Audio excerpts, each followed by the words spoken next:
To begin with this divine journey, let's welcome our first performer, जो कि हमें अपने मराठी भाषा में आषाढ़ी एकादशी के बारे में भाषण देंगे।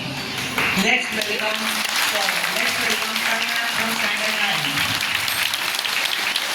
आधार मला तूच रे पाठी राखा, तुझा रे आधार मला तूच रे पाठी राखा, तूच रे माझा पांडुरंगा, चुका माझ्या देवा घे रे तुझ्या पोटी, तुझे नाम ओठी सदा राहो.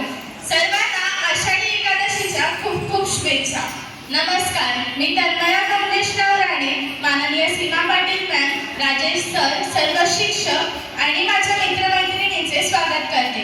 आज आषाढी एकादशी बद्दल मी 2 शब्द सांगणार आहे, ते तुम्ही शांततेत ऐकावे ही माझी नम्र विनंती.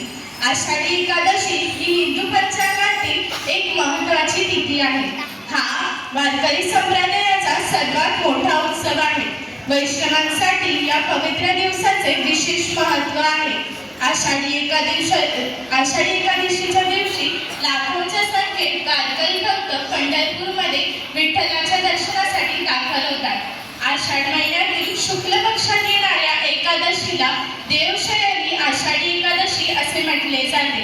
आध्यात्मिक व धार्मिक दृष्टिकोनातून या दिवसाला विशेष महत्त्व आहे. या दिवशी देव निद्रास्त होतात अशी समजूत आहे.